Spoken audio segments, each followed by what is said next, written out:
Goeiedag, liewe luisteraars. Ek groet u weer eens op hierdie lieflike oggend in die kosbare en wonderlike naam van ons Here Jesus. Nou, dis weer eens vanmôre my voorreg om na 'n heerlike tyd van rus met u die woord te deel soos die Here dit op my hart gelê het.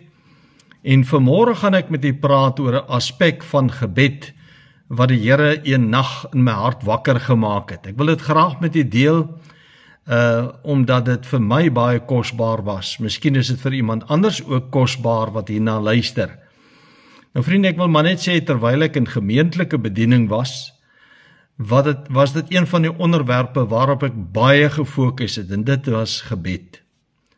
Terwyl ek op sosiale bediening is, het ek baie min oor gebed gepraat, en daarom is ek vanmôre opgewonde om hierdie gedagte oor gebed met u te deel. Miskien is dit vir baie van die openbaring, vir u 'n kosbare les, en ek wil vertrou dis vir u tot seën.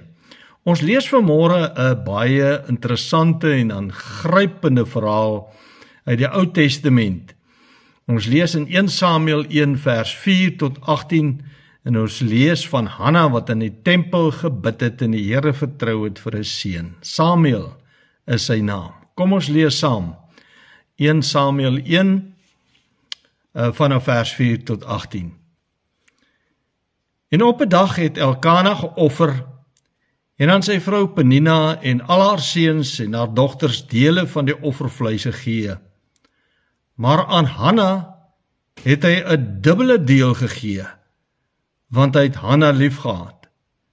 Maar die Here het haar moederskoot toegesluit, en haar mededingster het haar ook bitterlik geterg om haar te vertoren, omdat die Here haar moederskoot toegesluit het.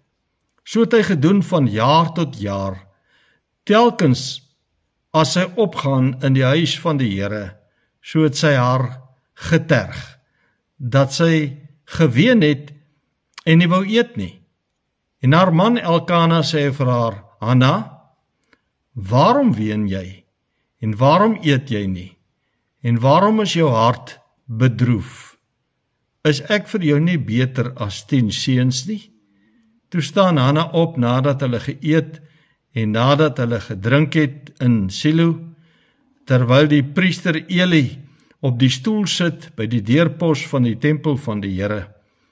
En bitter bedroef het sy tot die Here gebid en bitterlik geween, en sy het 'n gelofte gedoen en gesê, Here van die leerskare, as u waarlik die ellende van u diensmaagd aansien en aan my dink, en die diensmaagd nie vergeet nie, maar die diensmaagd 'n manlike kind skenk, dan sal ek hom aan die Here gee al die dae van sy lewe, en geen skeermes sal op sy hoof kom nie. En toe sy lank gebid het voor die aangesig van die Here, en Eli op haar mond ag gee, want Hanna het in haar hart gespreek, net haar lippe het geroer, maar haar stem kon nie gehoor word nie.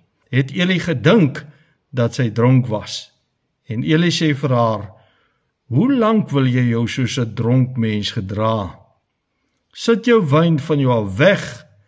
Maar Hanna antwoord en sê, nee, my Heer, ek is 'n vrou, beswaard in my gemoed, wyn of sterk drank het ek nie gedrink nie, maar ek het my siel voor die aangesig van die Here uitgestort. Hou tog nie u dienares vir 'n deugniet nie, want vanweë my baie sorge en verdriet het ek tot nou toe gespreek. En Eli antwoord en sê, gaan in vrede, en mag die God van Israel jou bede gee, wat jy van hom gebid het. Daarop sê sy, mag u dienares guns in die oë vind. Die vrou het toe daar weggegaan, en sy het geëet, en haar aangesig was anders. Wonderlike verhaal wat ons gelees het, kom ons bid net saam. O wonderlike Vader,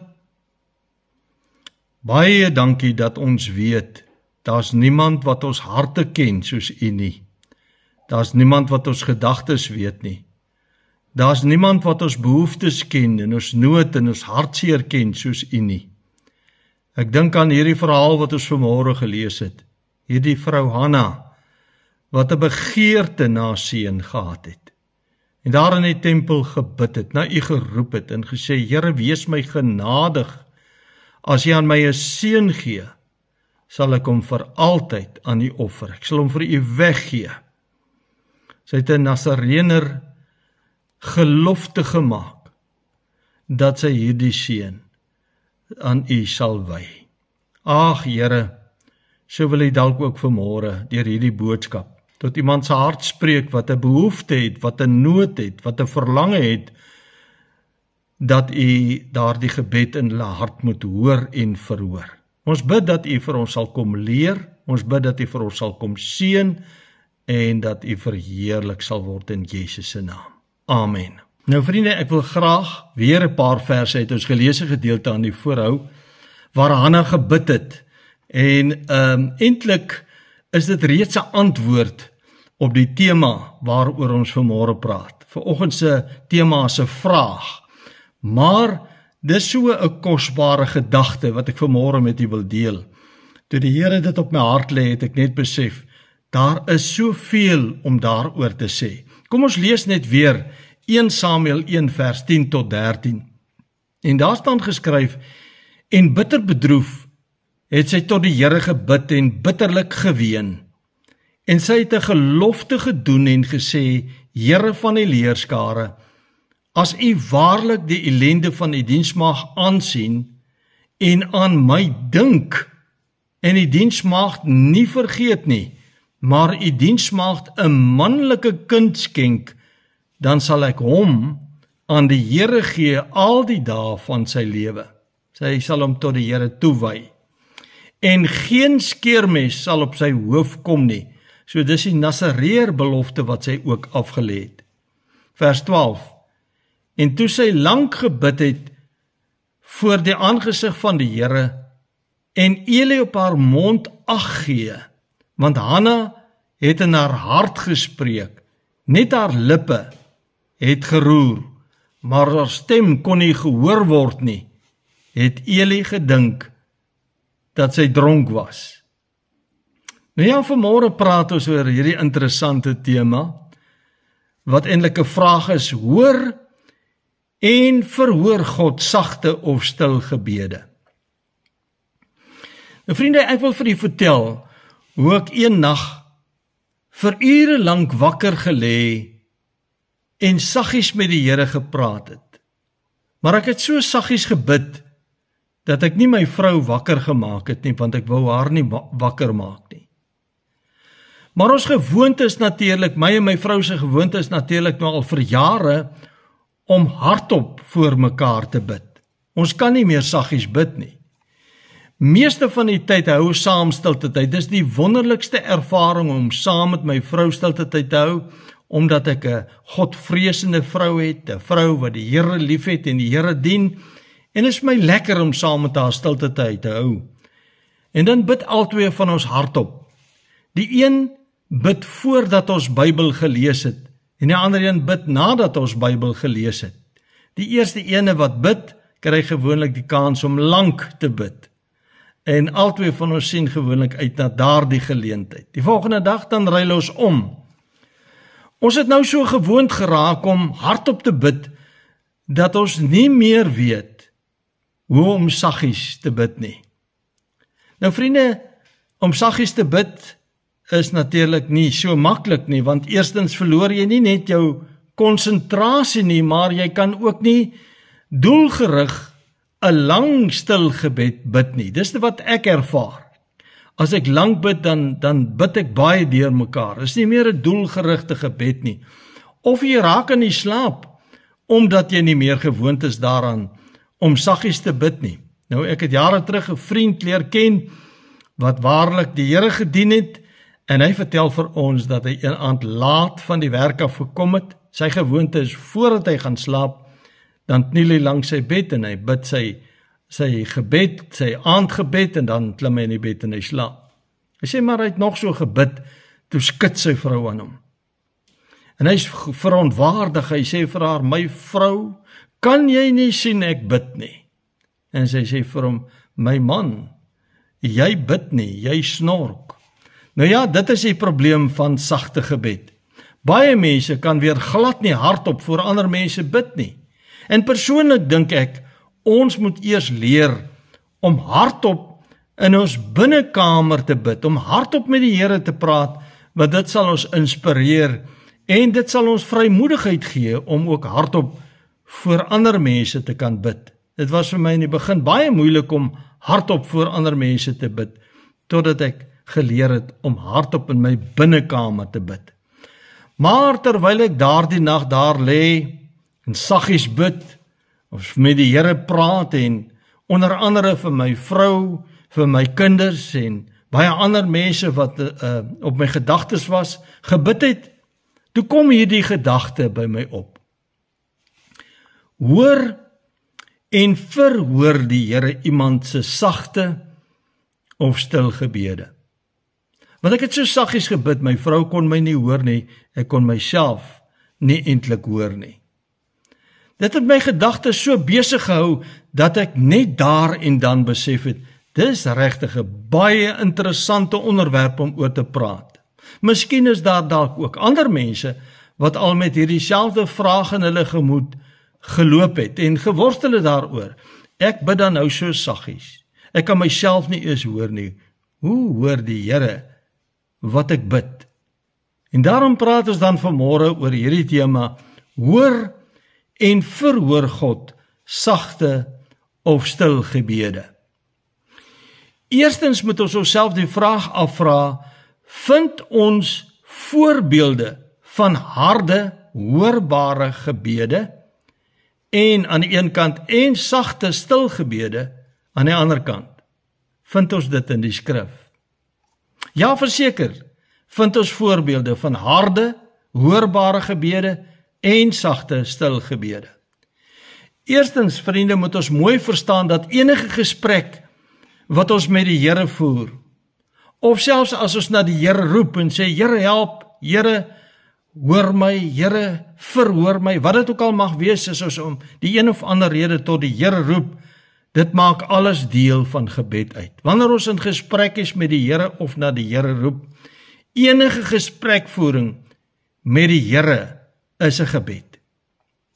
Kom ons kyk na 'n paar voorbeelde van harde en hoorbare gebede in die skrif. Daar's baie voorbeelde, ek noem net 'n paar. Die heel eerste voorbeeld wat ek vir u wil noem is Elia, toe hy die Baalpriesters uitgedaag het. Toe hy gesê het, julle bid tot julle Baalgod en ek bid tot my God. Ons kyk watter God verhoor ons gebede. Kom ek lees vir u net, ek het onlangs daaroor gepraat, 1 Konings 18 vers 30 tot 40. Toe sê Elia vir die hele volk, kom nader na my, dis nou nadat hulle Baal God hulle nie verhoor het nie. Toe roep hy die volk, hy sê kom nader na my. En die hele volk het nader gekom en hy het die altaar van die Here herstel wat afgebreek was. Daarop neem Elia 12 klippe volgens die getal van die stamme van Jakob se kinders tot wie die woord van die Here gekom het om te sê, Israel sal jou naam wees. En hy bou met die klippe altaar in die naam van die Here. Daarna het hy 'n sloot gemaak rondom die altaar, 'n ruimte vir omtrent 2 mate saad, en die hout gerangskik en die bil in stukke verdeel en bo-op die hout gelê. Toe sê hy, maak 4 kruike vol water en giet dit op die brandoffer en op die hout.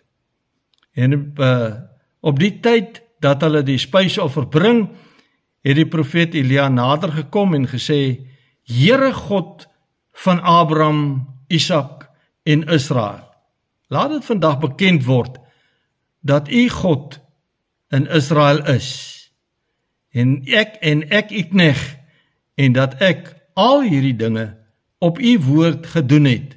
Antwoord my, Here, antwoord my, sodat hierdie volk kan erken dat u Here God is, en dat u hulle hart tot u laat terugkeer. Daarop het die vuur van die Here neergeval en die brandoffer en die hout en die klippe en die stof verteer, ja, die water wat in die sloot was opgelek, en toe die hele volk dit sien, het hulle op hulle aangesig geval en gesê, die Here, hy is God, die Here, hy is God. Jy sien, hier het hy hardop voor die volk uitgeroep na die Here, die God van Abraham, Isak en Israel. En hy gesê, Here, antwoord ons, wys vir hierdie volk dat u God is, en die Here het geantwoord. Hy het hardop uitgeroep. Dan lees ons in die Nuwe Testament van die tollenaar, wat ook hardop met die Here gepraat het in die tempel. Ons lees dit in Lukas 18 vers 10 tot 13. 2 manne het na die tempel opgegaan om te bid. Die een 'n fariseer en die ander 'n tollenaar. Die fariseer het ook hardop gebid, en die fariseer het gaan staan, maar hy het 'n valse gebed gebid. Hy het gaan staan en by homself gebid, o God, ek dank U dat ek nie soos die ander mense is nie, rowers, onregverdiges, egbrekers, of ook soos hierdie tollenaar nie.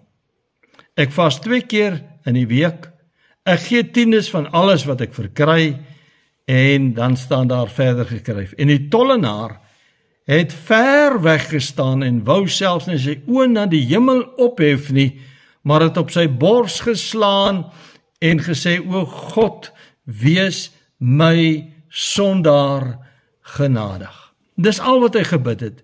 Here, wees my sondaar genadig. Hy roep na die Here vir genade.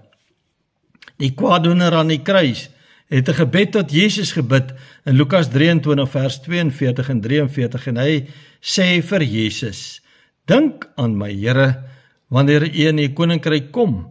En Jesus antwoord hom, voorwaar ek sê vir jou, vandag sal jy saam met my in die paradys wees. So hy het 'n gebed tot die Here Jesus gebid om genade, om aan hom te dink.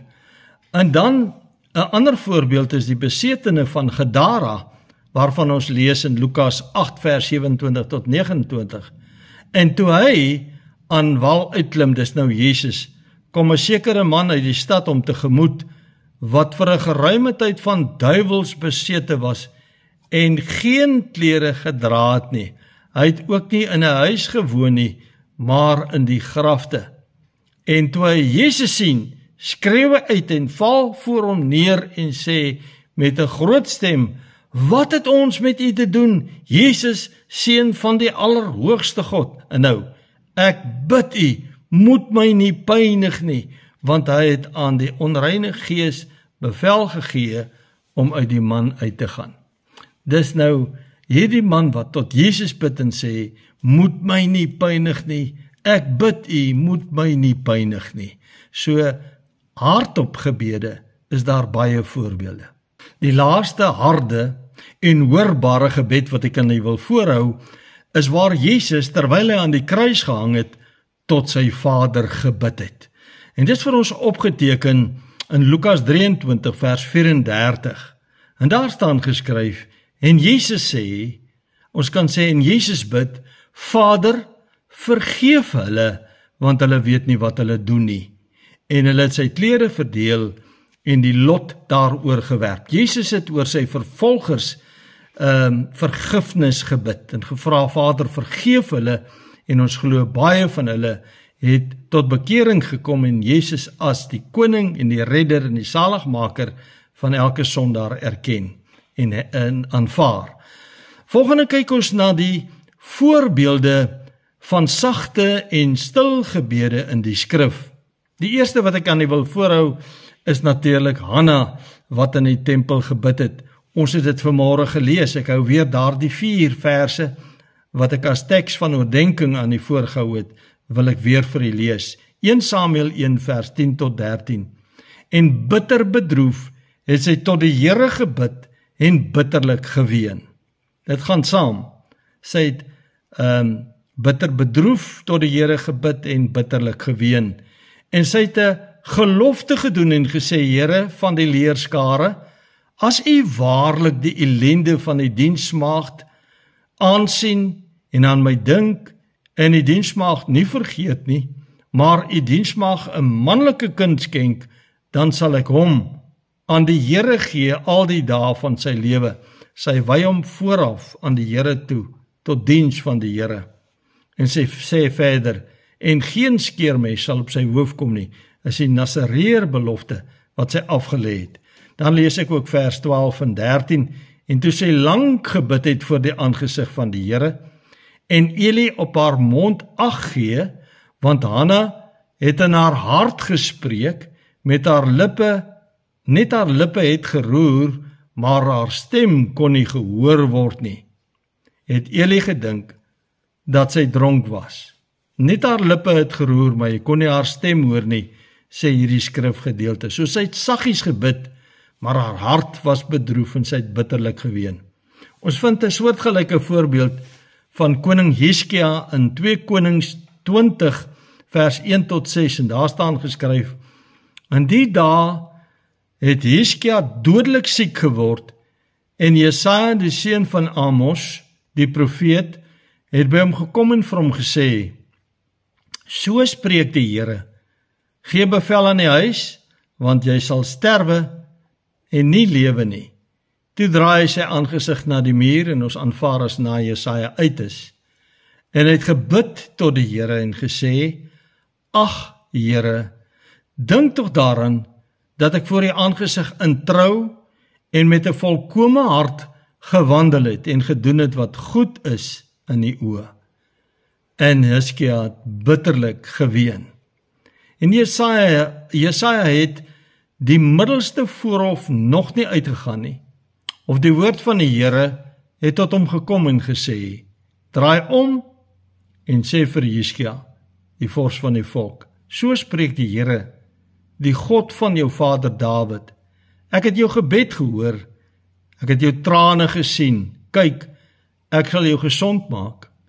Op die 3de dag sal jy opgaan na die huis van die Here, en ek sal 15 jaar by jou daar byvoeg, en jou en hierdie stad uit die hand van die koning van Assirië red, en ook hierdie stad beskut terwille van my en my knegt Dawid.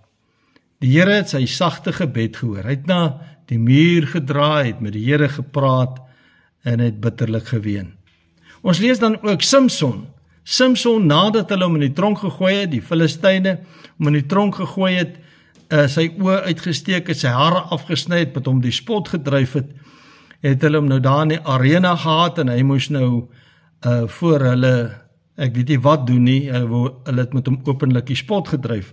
Rigters 16 vers 26 tot 30.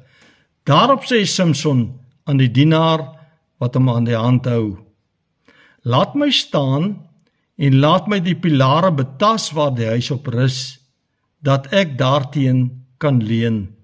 En die huis was vol manne en vroue, en al die vorste van die Filistyne was daar, en op die dak omtrent 3000 manne en vroue, wat toe kyk hoe Samson speel.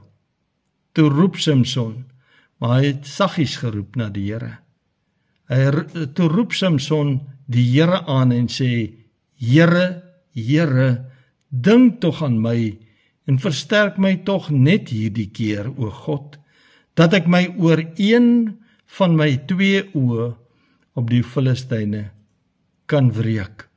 En Samson slaan sy arms om die 2 middelste pilare, waar die huis op gerus het, die een met sy regter, en die ander met sy linkerhand, en leun teen hulle aan.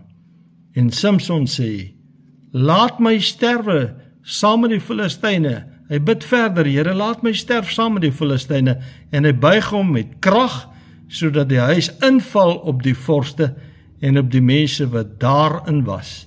So was dan die dooies wat hy by sy sterwe gedood het, meer as die wat hy in sy lewe gedood het. Nou, baie interessante voorbeelde wat ons vind van harde en sagte gebede. Maar kom ons kyk, waarom het die tipe gebed wat ons bid, 'n harde gebed of 'n sagte gebed, geen bydra tot gebedsverhoring nie? Nou, u moet nou mooi luister. Die Here het vir my kosbaar hierdie boodskap oopgebreek en geopenbaar. Daar is 'n paar redes waarom dit nie saak maak of ons saggies bid en of ons hard bid nie, om gebedsverhoring van die Here te ontvang nie. Die heel eerste rede is natuurlik omdat die Here elkeen se gedagtes ken. Hy ken jou en my gedagtes, en hy sê dit baie duidelik in die woord.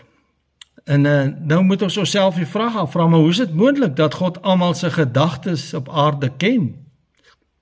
Omdat God nie net volmaak is nie, maar ook alwetend is. En ons moet dit altyd onthou, God weet alles. Jesaja 65 vers 24 is een van daardie uitstaande kosbare verse wat sê, en voordat hulle roep, sal ek antwoord. Terwyl hulle nog spreek, verhoor ek. Die Here sê nog, voordat ons roep, voordat ons die woorde uitgespreek het, dan antwoord hy reeds. Maar luister na hierdie skrif, ons praat van dat die Here selfs ons gedagtes ken. Daar's 'n hele paar skrifte wat ek aan u wil voorhou. Psalm 94 vers 11 sê, die Here ken die gedagtes van die mense. En dan gaan hy aan en sê dat hulle nietigheid is. Die Here ken ons gedagtes. Psalm 139 vers 2 sê, u ken my sit en my opstaan. U verstaan van ver my gedagtes. Ja, Here, u ken my gedagtes. Matteus 9 vers 4, en toe Jesus merk wat hulle gedagtes was, sê, waarom bedink julle slegte dinge in julle harte? Here het hulle gedagtes gelees. Jesus is so volmaak, terwyl hy mens was, het hy hulle gedagtes geken. Verskeie kere lees ons dit. In Lukas 9 vers 47 staan daar, en toe Jesus die redenering van hulle hart opmerk, neem my 'n kindjie en laat die by hulle staan. Hy sê toe ek die redenering van hulle hart opmerk. Hulle het niks uitgespreek nie. Die Here het dit gehoor.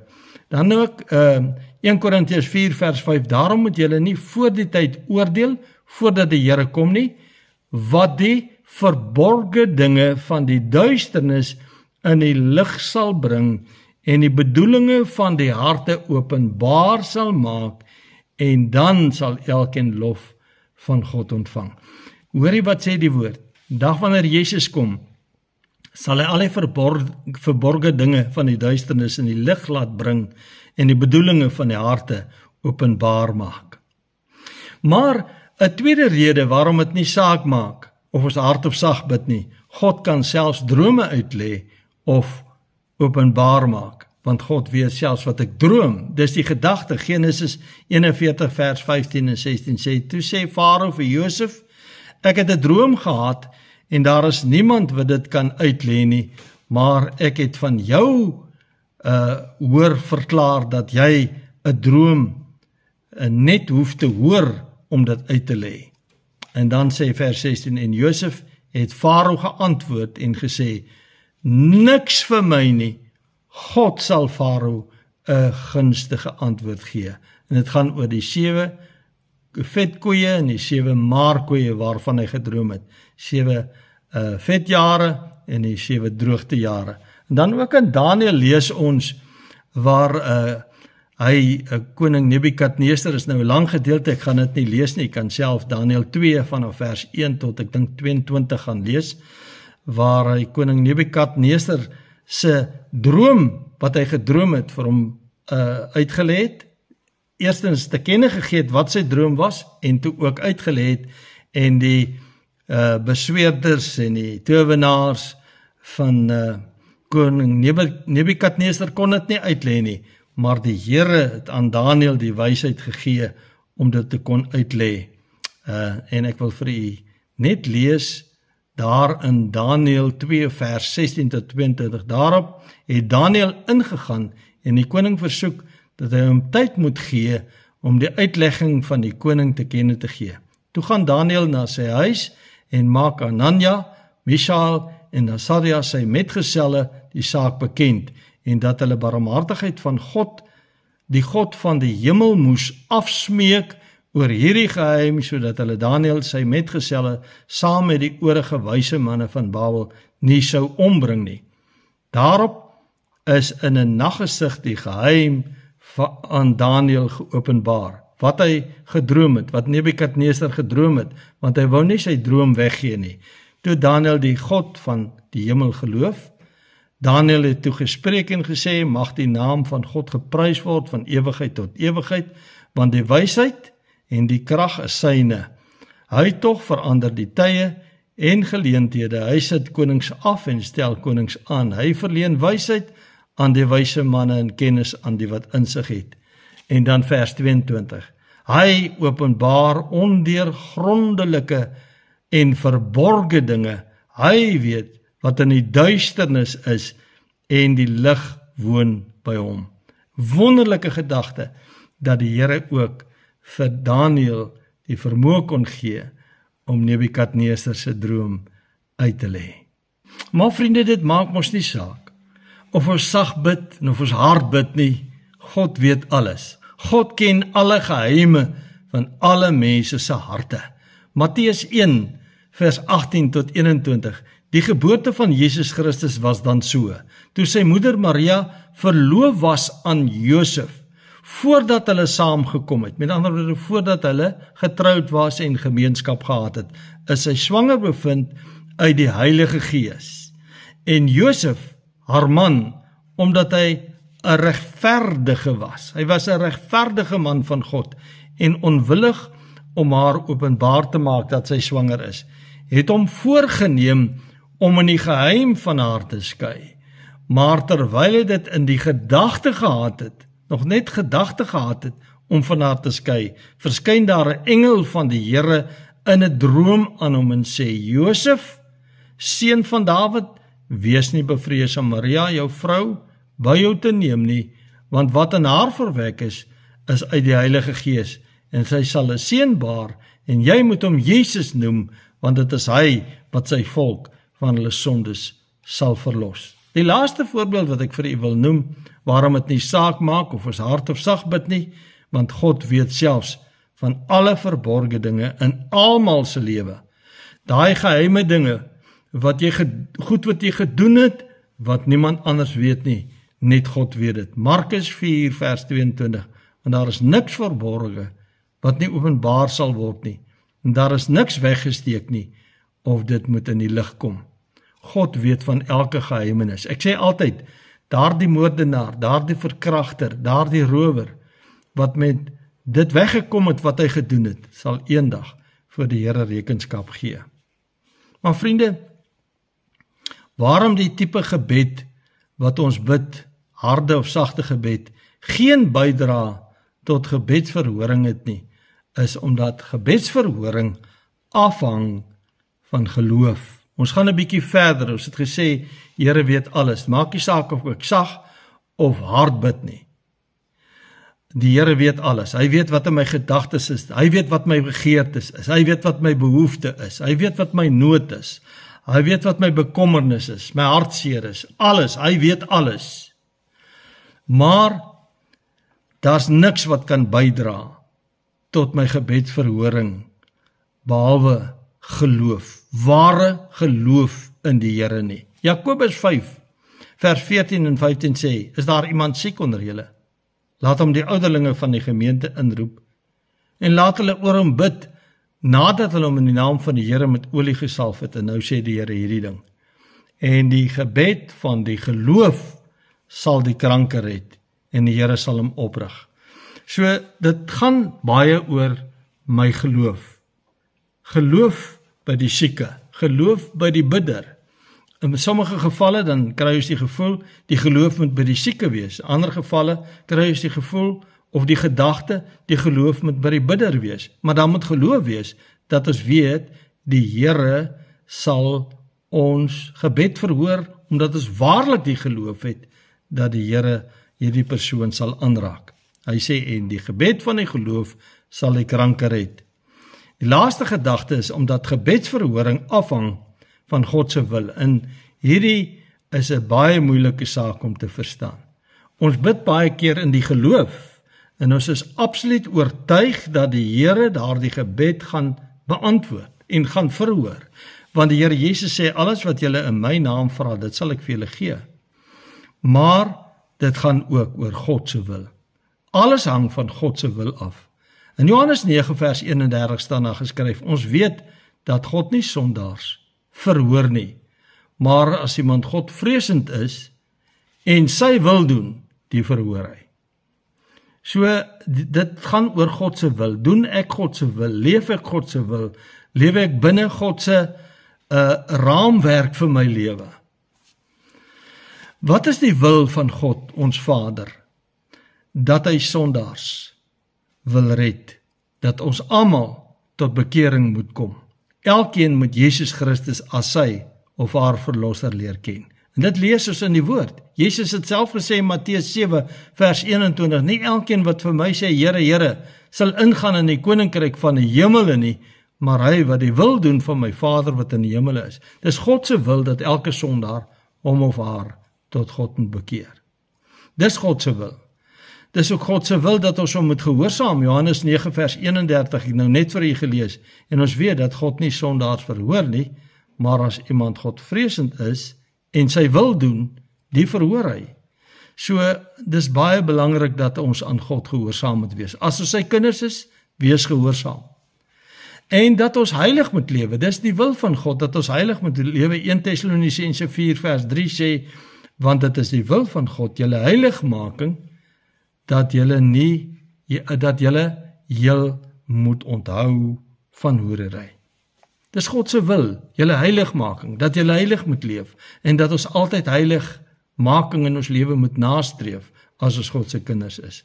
En laaste sien ons, God wil hê, dat sy kinders deur geloof moet wandel.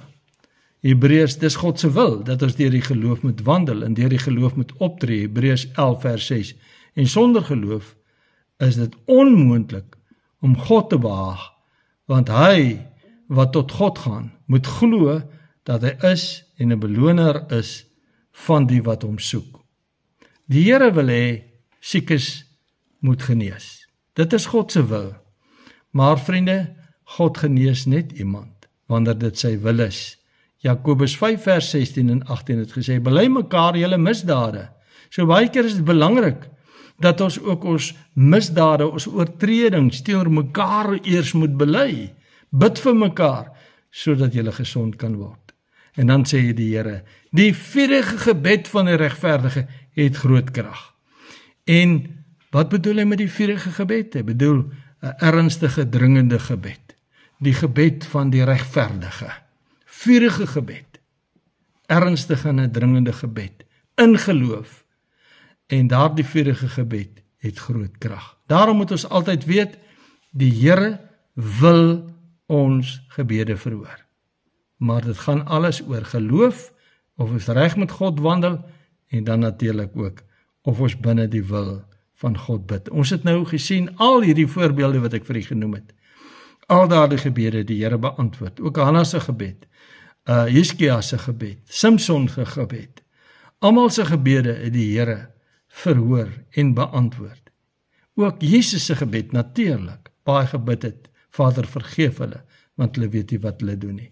En so moet ek en jy altyd binne die wil van God bid en vra as ons wil hê, hy moet ons gebede beantwoord. Ons moet reg wandel met die Here. Is baie belangrik dat ons die wil van die Here altyd sal ken en sal doen. Mag die Here genade gee dat ons sal besef, maak nie saak hoe ek bid nie, solank my hart opreg is en ek werklik geloof het in wat ek bid en vertrou het dat die Here my sal verhoor. Mag die Here genade gee, seën vir die dag. Kom ons bid saam. Vader, ons wil baie dankie sê dat ons weet U is die hoorder van gebed. Die woord sê, o hoorder van gebed. U is die hoorder van gebed, maar ons het 'n middelaar en 'n voorspraak tussen ons en ons Vader. Dis Jesus. En Here Jesus, dankie dat U sê, alles wat julle in my naam vra, die sal ek vir julle gee. En tog ontvang ons nie alles nie. Ons verstaan nie altyd nie. Ons geloof ontbreek, of dis nie altyd God se wil nie. Maar laat U wil geskied, in Jesus se naam. Amen. Vriende, ek hoop jy het iets geleer. Mag dit vir u tot seën wees, en mag u 'n wonderlike dag hê. Totsiens.